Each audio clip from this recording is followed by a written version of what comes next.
지난 주일에 모이기를 패하는 자들의 습관과 같이 하지 말고 오직 그날이 가까운 곳을 더욱 그리하라.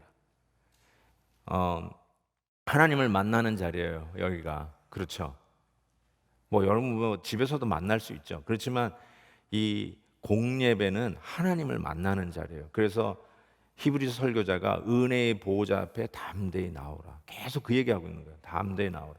그런데 우리랑은 조금 다른 상황이지만 그들이 가지고 있었던 상황이 예배를 드리는 일을 못하게 해요. 신경 쓰게 해요. 그래서 자기네들의 신분이 노출되는 거 안 하려고 예배를 잘 안 하는 거예요. 스몰 그룹 안 하는 거예요. 왜냐하면 들통나니까. 들통나는 게 뭔데요? 불이익이 생기고 핍박이 생기고 직장에서 쫓겨나고 심지어는 생명의 위협을 느끼니까 예배 모이는 것을 안 하기 시작했단 말이에요. 그게 굉장히 위협적이었어요. 그런 상황 속에서 이 히브리 설교자가 뭐라면 예배를 패하는, 모임을 패하는 어떤 사람들의 습관과 같이 하지 말라. 늘 만났는데, 늘 하나님을 만났는데 안 만나는 거예요. 왜 하나님을 만나지 않을까? 하나님과 사랑이 식었다. 하나님에게 내가 별 관심이 없다. 하나님 앞에 나와 예배 드리고 싶은 마음이 식기 시작했어요. 익스큐즈는 코로나 바이러스. 그렇지만 내 속을 들여다보니까 예배에 대한 열정이 식었어요. 하나님의 예배당에 나가서 은혜의 보좌 앞에 담대히 나아가는 마음이 줄기 시작했어요. 그리고 어떨 때는 스킵해도 별로 가책이 없어요. 나중에 유튜브나 온라인으로 녹화된 거 보지 이렇게 마음이 바뀌기 시작했어요. 예배 시간 지키는 거 별로 신경 쓰지 않기 시작했어요. 그 이야기를, 모이기를 패하는 자들의 습관, 이것이 어떤 것인가를 얘기하면서 오늘 본문 말씀이 따라 나온 것이에요. 특별히 문제가 되고 있는 구절은 29절이에요. 하나님의 아들을 짓밟고 자기를 거룩하게 한 언약의 피를 부정한 것으로 여기고 은혜의 성령을 욕되게 하는 자는 당연히 받을 형벌은 얼마나 더 무겁겠냐. 절대로 용서받을 수 없다라고 하는 말씀을 하고 있거든요. 근데 거기에 나오는 자기를 거룩하게 한 언약의 피, 이 부분이요. 거룩하게, 구원받았다는 소리 같은데, 구원받았는데 타락한 자는 다시 용서받을 수 없다라고 하는 이 메시지로 우리에게 지금 도전하고 있다는 사실이에요. 여러분에게 한번 던져볼게요. 우리가 예수 그리스도를 나의 주, 나의 하나님으로 영접해 드리고 예수님이 십자가에서 대속의 피를 흘려 주심으로 나의 죄를 용서하여 주시되 완전히 씻어 주시고 양심까지 씻어 주시고 다시 하나님의 은혜의 보좌 앞에 죄인이 거룩한 하나님의 임재 앞에 나올 수 있도록 해 주신 이 구원의 은총을 우리는 감사해요. 너무너무 감사해요. 그래서 이렇게 예배 시간이 귀한 거예요. 그런데 이 구원이 과연 취소될 수 있는가? 그 문제를 다시 제기할 수밖에 없어요. 왜요? 나를 거룩하게 한 언약의 피를 부정한 자는 다시 용서받을 수 없다. 지금 그 얘기를 하고 있잖아요. 그래서 성경은 다시 한번 여러분이 말씀드리는데 어떤 걸 얘기하는 걸까요? 구원은 절대로 취소될 수 없다. 예수님이 여러분을 위해서 흘려주신 피를 주워 담는 일은 없다. 여러분이 부부싸움 한바탕 했다고 안 되겠다, 구원 취소, 그러시는 분이 아니에요. 성경은 분명하게 이렇게 얘기합니다. 로마서 8장에 보면 누가 우리를 그리스도의 사랑에서 끊으리요? 환난이나 공고나 박해나 기근이나 적신이나 위험이나 칼이라. 그러나 이 모든 일을 우리를 사랑하는 신으로 말미암아 우리가 넉넉히 이기느니라. We are more than conqueror. 우리가 싸우기로만 결단한다면 넉넉히 죄를 이길 수 있고, 우리가 혹 우리를 위협하는 환난, 공고, 박해, 기근, 적신 이와 같은 것들이 나를 위협해서 내가 넘어지는 적이 있다 할지라도 하나님의 사랑에서 우리를 끊어낼 수 있는 것이 없다. 취소 안 된다. 그 얘기하고 있죠. 그래서 요한 칼빈 같은 선생님은 여기에 나오는 말이 꼭 구원을 취소할 수 있는 것 같은 위협적인 말이지만 이것이 우리의 어떤 개인적으로 연약하고 실수하고 넘어지는 바로 그런 성도들을 향해서 너희 이제 구원 취소됐다, 협박하려고 하는 것이 아니라 이건 뭘 얘기하냐면 universal desertion 해가지고 한국말로는 보편적 유기를 얘기하는 것이지, 우리 성도들이 겪을 수 있는 매일매일의 삶 속에서의 연약함과 넘어짐을 이야기하는 것이 아니다라고 요한 칼빈 선생님은 얘기하셨습니다. 그러면 이게 도대체 무슨 말일까? 29절 다시 보세요. 하나님의 아들을 짓밟고 자기를 거룩하게 한 언약의 피를 부정한 자. 거룩하다는 말 영어로 보면 이렇게 되죠. By which there is sanctification. 그래서 이 말이 그래서 신학적으로 디베이트 돼요. sanctification. 왜냐하면 이 sanctification은 order of salvation이라고 구원의 서정에 들어가는 단어거든요. 여러분을 부르셨어요, 하나님이? 여러분을 어떻게 구원하시나? 여러분을 딱 부르십니다. 그걸 calling이라고 그래요. 콜링한 후에는 우리를 의롭다 여기십니다. justification. 그렇죠. 그 다음에 우리를 거룩하게 만드세요. sanctification. 그리고 우리를 glorification. 하나님의 영광으로 들어가게 하세요. glorification. 이거를 order of salvation이라고 그래요. 근데 여기에 sanctification이 들어갔잖아요. 그럼 구원 받은 거 아니에요. 그런데 지금 뭐라고 얘기했어요? 자기를 거룩하게 한 언약의 피를 부정한 것. 속죄할 제사가 없다. There's no way you can come back. 지금 그 얘기를 하고 있으니까 이게 뭘까? 성경은 구원이 취소되지 않는다고 그랬는데 이거 취소되는 것 같은 이야기를 하고 있잖아요. 그래서 들여다봐야 돼요. 그래서 이거를 연구를 해야 돼요. 공부를 하셔야 돼요. 자, 그러면 이게 뭐냐면 이 거룩하게 하다는 표현이 다른 성경에서 어떻게 쓰였는지를 찾아보는 게 굉장히 중요합니다. 근데 아주 중요한 표현이 하나 나오는데 사도 바울이 부부관계를 이야기하면서 한 얘기가 있어요. 고린도전서 7장에 보면 이런 이야기가 있어요. 만일 어떤 형제에게 믿지 아니하는 아내가 있어 남편과 함께 살기를 좋아하거든 그를 버리지 말며 어떤 여자에게 믿지 아니하는 남편이 있어 아내와 함께 살기를 좋아하거든 그 남편을 버리지 말라. 이렇게 돼 있어요. 그러니까 나는 예수를 믿는데 내 배우자가 예수를 안 믿어요. 그런데 내가 당신이 믿는 예수를 믿고 싶지는 않지만 그래도 난 당신하고 그냥 살래. 그렇게 한다면 버리지 말래요. 데리고 살래요. 누가 누구를 데리고 사는지 모르겠지만 데리고 살래요. 왜냐하면 성경에서는 신앙이 달라서 도저히 같이 살 수 없으면 갈라지는 것을 허용을 했어요. 갈라지란 말이 아니에요. 허용을 했어요. 신앙 문제로 도저히 같이 살 수 없으면 헤어지는 것이 성경에서 허용이 돼 있다니까요. 근데 그렇다 하더라도 난 그래도 자기가 좋아. 그러면 데리고 살래요. 이렇게. 자, 그런데 이제 문제가 이제부터 나와요. 뭐가 나오냐면 어디죠? 14절에 믿지 아니하는 남편이 믿는 아내로 말미암아 뭐가 돼요? 거룩하게 되고. 영어로 보세요. For the unbelieving husband has been sanctified. 똑같은 단어를 썼어요. Has been sanctified through his wife.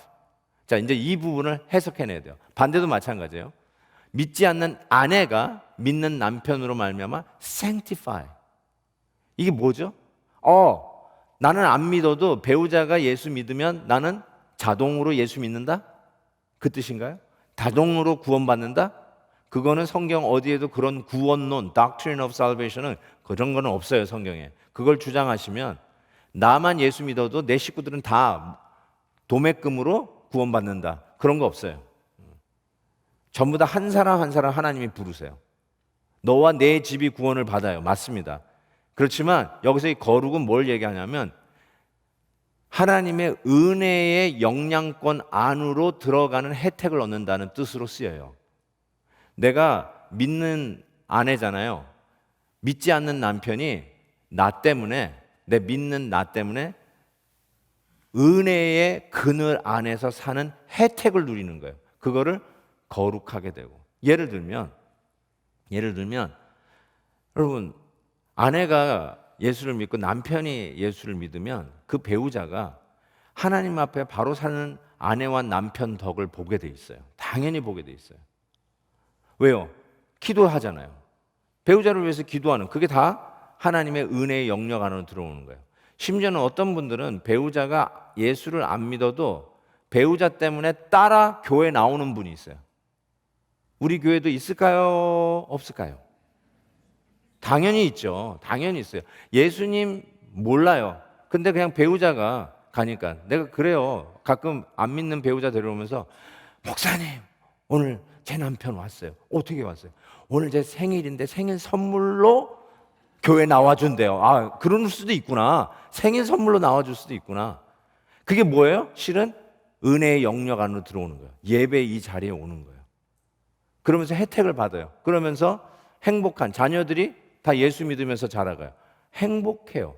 그게 바로 거룩하게 된다는 의미로. 이게 구원받았다는 뜻이 아니라 하나님의 은혜의 혜택을 누리는 그 자리에 들어가게 돼요. 그러다 결국 예수님을 만나고 구원받는 은혜도 누리게 되는 것이죠.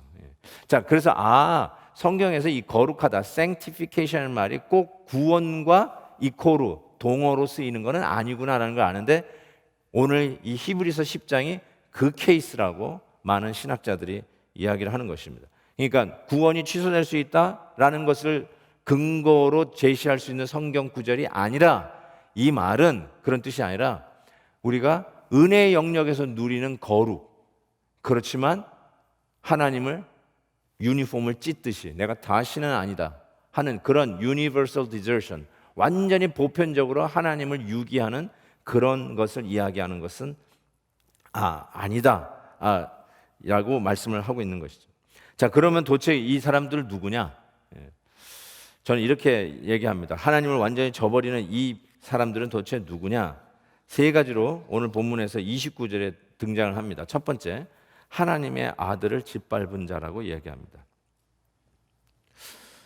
그러니까 실은 저와 여러분에게 이게 해당이 안 될지 모르지만 그래도 아는 게 중요해요. 왜요? 이게 히브리 설교자가 똑같은 의미로 전하는 거예요. 당신들이 이렇다는 게 아니라 이런 사람도 있다라고 하면서 전하는 의도가 있어요. 그러니까 들으셔야 돼요. 누가 과연 하나님을 완전히 버린 자냐? 보세요. 하나님의 아들을 짓밟은 자라고 그랬어요.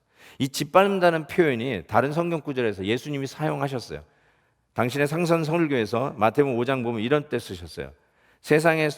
너희는 세상의 소금이니 소금이 만일 그 맛을 잃으면 무엇으로 짜게 하리요?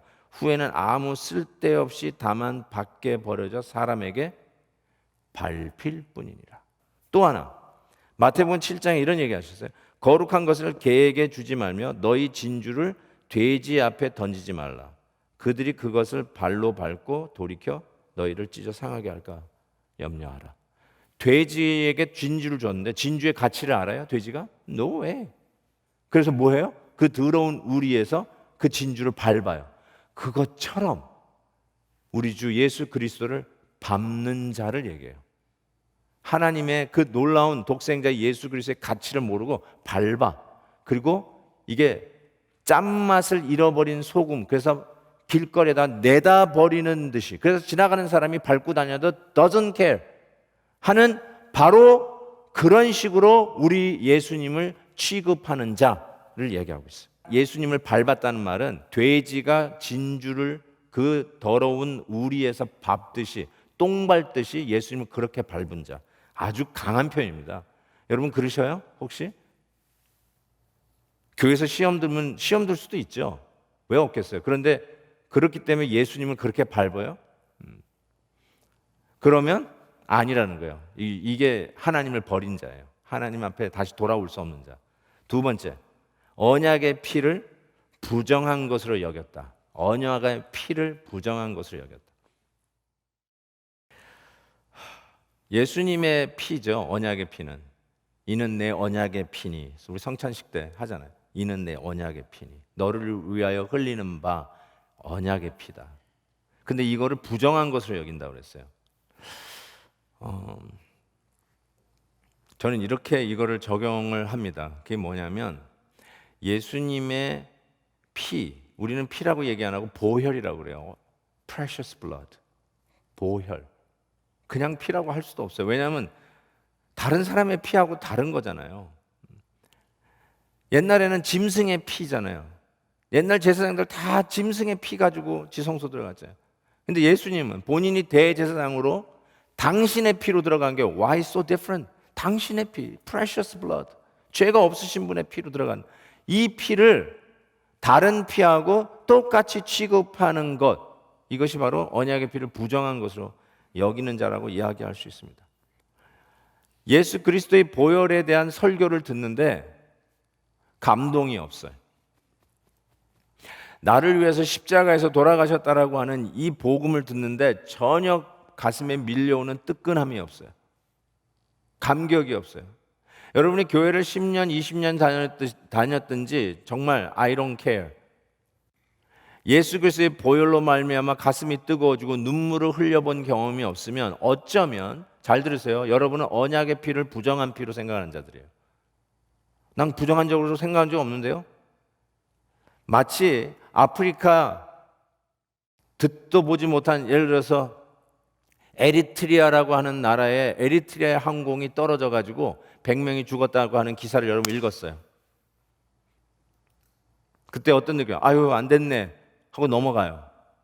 그거 보고 통곡하고 가슴이 뜨거워지고 울고 그러는 사람은 거의 없어요. 없어요. 그런데 예수님이 여러분을 위해서 십자가 지셨다는 이야기를 듣는데, 듣도 보지 못하는 에리트리아 항공이 떨어져서 수백 명이 죽었다는 그 기사를 읽는 것과 별 차이가 없어요. 그게 뭐예요? 언약의 피를 부정하게 생각하는 거예요.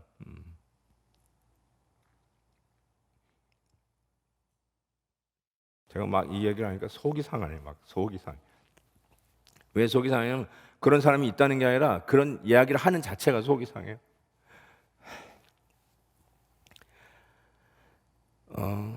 전 지금도 제가 눈물이 자꾸 나려고 그러는데, 저는 예수님의 십자가 설교할 때 가슴이 자꾸 뜨거워져요. 예외 없이. 그게 감사해요. 예수님의 보혈만 생각하면은 그냥 감사해요. 나 같은 사람을 위해서 우리 주님이 십자가에서 피 흘려 주셨다는 게 너무너무 감동이 돼요. 저는 죽을 때까지 이랬으면 좋겠어요. 그거는 어렸을 때 철 모를 때 그냥 그때 한번 뜨거워지는 거고, 그 다음부터는 그냥 덤덤히 가는 거야. 그런 건가요? 진짜로 그런가요? 나 진짜로 그런 거라고 생각했어요. 근데 아니더라고요. 언약의 피를 부정한 거로 생각하는 건요, 예수님의 십자가의 설교를 듣는데 마음이 무뎌지고 눈물이 사라지고, 그리고 십자가 설교를 들을 때 언제 눈물을 흘렸는지 기억도 안 되는 분들, 여러분 조심하세요. 언약의 피를 부정한 자의 캐러고리에 들어갈 수 있어요. 나를 위해서 돌아가셨다는 주님의 이야기를 듣는데 그냥 덤덤하다고요? 그게 무슨 크리스찬이에요? 세 번째 캐러고리는 이렇게 얘기했어요. 은혜의 성령을 욕되게 하는 자라고 말씀하고 있어요. 은혜의 성령을 욕되게 하는 자. 우리가 하나님의 형상으로 지음받았다고 할 때 가장 중요한 게 뭐냐면, 우리가 하나님의 지정의가 있는 인간으로 지음받았다는 이야기예요. 생각하고 판단하고 결단하고 느끼고 감정이 있는 거. 하나님도 똑같은 인격체예요. 그래서 욕을 드시면 성령 하나님 싫어하십니다. 기분 상해 하십니다. 그래서 성경은 성령을 근심하게 하지 말라고 그럽니다. 성령을 소멸하지 말라고 합니다. 인격체예요. 인격체. 그래서 하나님을 욕하는 거, 하나님을 대놓고 욕하는 거, 예수님을 대놓고 욕하는 거, 이거는 아니라는 말이에요. 용서받는 길은 성경에서 딱 한 길이에요. 그래서 only one way you can be forgiven. 뭐예요? Through Jesus Christ. That's it. 여러분이 착한 일 많이 한다고 용서받는다고요? 지금 얘기했잖아요. 양심 깨끗하게 못해요. 그거 가지고 완전히 씻지 못해요. 여러분이 좀 이렇게 인격을 좀 고양해서 공부 많이 하고 뭐 PhD 하고 그러면 좀 용서받나요? No, 그런 거 없어요. Only through God's Son Jesus Christ. 예수 그리스도 외에는 달리 용서받을 길이 없는데, 예수 그리스도를 끝까지 짓밟고 욕을 하고 예수 그리스도의 보혈을 부정한 것으로 여긴다? There's no way you can be forgiven. 그 예수를 부인하면 끝이에요. 끝. 지금 그 이야기를 저와 여러분 같이 절대로 한 번 받은 구원 취소될 수 없는 저와 여러분들에게 이 히브리서 설교자가 하는 이유가 뭘까요? 지금 여러분 느끼는 그 마음, 그거 느끼라고 하는 거예요. 지금 제가 이 말씀을 준비하면서 느끼는 그 마음 느끼라고 하는 말이에요. 여러분들이 이렇게 이런 인간들이다라고 하는 게 아니라 이런 자들이 있다고 이야기하면서 여러분이 지금 느끼고 있는 거, 그것 좀 느끼라고 하는 말이에요. 실은 여러분, 우리의 현실은 어떻습니까? 정말 만만치 않아요. 그렇죠? 우리의 현실은요 정말 힘들어요. 우리 매일 넘어져요. 매일 힘들어요. 크리스천으로 산다는 게 점점 더 힘들어지는 것 같아요. 그래서 오늘 성경에서는 우리가 어떤 자들인지를 딱 두 단어를 제가 캐치해냈어요. 본문에서. 예를 들어서 32절을 보시면 전날에 너희가 빛을 받은 후에 고난의 큰 싸움을 견디어낸 것을 생각하라. 크리스찬이요, 큰 싸움을 하는 거라고 얘기하고 있는데 제가 일부러 저기다 헬라어를 또 실었어요. 아슬레이신이라고 하는 단어인데 아슬레이신, 아슬레틱. 운동선수 얘기하는 거 하잖아요. 네? 운동선수들의 저 단어에서 나온 거예요. 뭐였어요? 싸움, conflict, 큰 big battle. 그때 나오는 말이 거기서 운동선수 하는 이 athletics 할 때 그 단어가 여기서 나왔어요. 또 하나 33절에 이렇게 얘기했어요. 혹은 비방과 환난으로 사람에게 구경거리가 된다. 구경거리. 여기서 나온 말이 theater, 극장. theater가 저 구경거리라는 단어에서 나왔어요. 사람들이 와가지고 극장에서 영화 구경을 하잖아요. 근데 저 단어가 어디서 쓰였을까요? 2000년 전에 이 단어는 바로 로마의 콜로세움 같은 스테디움에 사람들이 모여가지고 그 콜로세움 마당에서 있는 걸 구경하는 거예요. 그게 구경거리예요. 근데 성도들이 구경거리예요. 이 세상에 성도들이 구경거리예요. 그 당시 핍박을 받아가지고 사자의 밥으로 되는 자들을 그 로마 콜로세움에 앉은 사람들이 그거 보면서 즐겼어요. 글래디에이터 싸우는 거 그거 보면서 즐기듯이 사람 죽일 때까지 그거 막 보면서 뭐 이러라 뭐 야 정말 잔인한 엔터테인먼트, horrible entertainment. 지금도 우리가 어쩌면 더 horrible한 엔터테인먼트를 하고 있는지 모르겠어요. 이 세상의 세큘러 문화는요, horrible entertainment. 그런데 우리 크리스찬들이 그런 거예요. 우리 크리스찬들이 안 되고 크리스찬들이 힘들어하고 크리스찬들이 막 골탕 먹고 그거를 세상에서 조롱거리로 보면서 구경하고 있다는 거예요. That's who we are. 그게 크리스찬이라는 거예요. 그러니 우리가 넘어지고 실패하고 자빠질 때가 얼마나 많이 있겠습니다. 그런데 다시 한번 보세요. 구경거리가 됐는데 이런 형편에 있는 자들과 사귀는 자가 되었다. 누가요? We are. 아, 저 크리스찬들은 우리랑 좀 질이 달라가지고 저렇게 구경거리가 되고 조롱받는구나. 그게 아니라 We are like them. 그 사람들과 함께 side by side로 있는 자들이 우리라는 거예요. 우리 중에 형제들이 넘어지고 있는 게 보이는 거예요. 모이기를 패하는 자들의 습관에 따라 붙으려고 하는 자들이 있다는 거예요. 코로나로 인해서 예배를 현장에서 못 드리고 온라인으로만 드리니까 이 자꾸 백슬라이딩 하는 사람이 있는 거예요. 예배를 안 드리려고 하고 예배 드리는 걸 자꾸 까먹고 예배 드리는 이 소중함을 잊어버리는 성도들이 있는 거예요. 그래서 막 넘어지는 거예요. 그때 여러분 어디서요? You are side by side. 그 옆에 있는 자들이니까 뭘 하라고 얘기하는가? 드디어 얘기를 하는데 35절. 그러므로 너희 담대함을 버리지 말라. 이것이 큰 상을 얻게 하느니라. Don't give up. 담대하지 말라. 그래서 옆에 있는 자들 격려하라는 거예요. 격려하라는 거예요. 담대하라는 거예요. 그래 너는 너고 나는 나다. 저 사람은 구경거리니까 손 털고 저 사람과 사귀지 말자. 이런 게 아니라 우리 성도들은 어차피 배로 큰 싸움하는 자들이고 어차피 이 세상의 조롱거리, 구경거리라고 이야기하는데 우리 크리스찬들이 여기서 서로를 포기하면 되겠냐? 담대하라. 담대함을 버리지 말라. Have confidence in Jesus Christ. 하나님 앞에 나오는 이 confidence를 가지고 서로 더 격려하라. 어떻게 격려 무슨 말이라고 그랬어요 지난주에? 발작을 일으킬 정도로 더 서로 격려하라는 것입니다. 자, 여러분 저는 그래서 여러분에게 이렇게 이야기하고 싶어요. 포기하지 마세요. 다시 시작할 수 있습니다. 새롭게 하실 수 있습니다. 한번 무너진 관계 포기하지 마세요. 다시 새롭게 세울 수 있습니다. 다시 걷겠습니다. 다시 뛰겠습니다. 예, 주저앉고 끝났다고 생각하지 마요. 다시 일어나 걷고 뛸 수 있습니다. 풍랑을 우리는 항해하는 바다의 배예요. 그렇죠? 우리 인생은 바다를 항해하는 배와 같아요. 저는 이 비유가 제일 좋아요. 우리 인생은 바다를 항해하는 배와 같아요. 항구 떠날 때 기억나시죠? 잔잔한 바다를 항해할 때도 있지만 바람이 불고 폭풍이 불 때도 그 항해를 했잖아요. 그리고도 지금 있잖아요. Remember that. 그날을 기억하라. 그 폭풍과 싸우면서도 견뎌냈던 그날 기억하고 담대함을 버리지 말고 졌던 노를 버리지 말고 배를 버리고 뛰어내리지 말고 배를 지키면서 끝까지 항해하라는 거예요. 그러면 하나님께서 등대의 빛을 비춰주실 거예요. 그 빛을 보고 끊임없이 포기하지 말고 담대함을 버리지 말고 계속 믿음의 항해를 하십시오. 저는 한 가지만 부탁드릴게요. 딱 하나. 하나만 하십시다. 목사님 그게 뭐예요? 항해를 한다는 게 도대체 뭐예요? 이게 너무 abstract, 추상적인데 Let's do just one thing that you can do that God will like to see.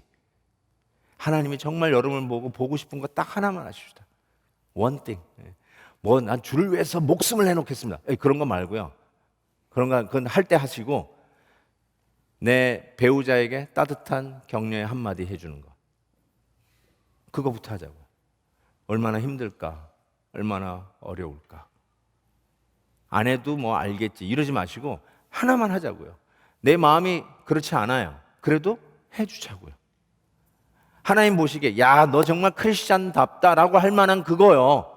우리 자녀들을 격려해주고 10번 야단치고 한 번 겨우 칭찬해 주는데 좀 10번 칭찬해주고 한 번 야단치는 부모가 되기 위해서 우리 아이들의 장점을 보고 격려해주고 너무 잘한다고 칭찬해주는 말 그거 하나 하자고요. 하나님 보시기에 너 진짜 크리스찬답다. 크리스찬답다. 교회 안에서도요. 수틀리면 말하지도 않고 성질 부리고 그러는데 Emotionally I understand. 저 그거 이해 못하는 사람 아니에요. 그런데 크리스찬답지는 않죠. 자기 성질대로 하는 거. 마음에 내키지 않더라도 하나님 보시기에 야, 너 you're like my son Jesus Christ. 정말 너 예수님 닮아가네. 그러면서 따뜻한 말로 격려하고 잘했다라고 격려하고 You're a good man, you're a good woman 하면서 서로 격려하고 그래서 하나님 보시기에 야, 너 정말 크리스찬답다라고 하는 거 one thing 그거 하나만 하자고요. 하나만. 이번 일주일 동안 그거 하나만 하자고요. 딱 그거 하나만. 그렇게 뭐예요? 담대함을 버리지 말라는 뜻이에요. 뭐 대단한 거 하지 마시고요. 딱 하나만 하자고요. 그러면 실은 우리가 perseverance of saints 우리는 끝까지 가는 걸 믿는데 요한 칼빈의 그 튤립 중에 마지막에 perseverance saints 아니에요. 성도의 견인. 한 번 예수 믿는 사람 끝까지 간다는 건데 실은 perseverance of the saints는 perseverance of God 하나님의 견인이에요. 여러분이 하나님의 손을 놔도 하나님은 안 놓고 끝까지 끌고 가신대요. 그게 하나님이 여러분을 인내하고 끌고 가는 것이지 실 여러분이 끝까지 가는 여러분의 힘이 아니거든요. Just do one thing. 하나만 하자고요. 하나님이 여러분을 끝까지 끌고 가시고 폭풍 이는 바다에서도 하나님께서 깜빡깜빡 방향을 제시하시면 등불을 보여주실 거예요. 그 방향만 틀란 말이에요. 방향만 트세요. 그러면 우리가 우리 주님 비춰주시는 그 등대 앞에 도달할 것을 분명히 믿습니다.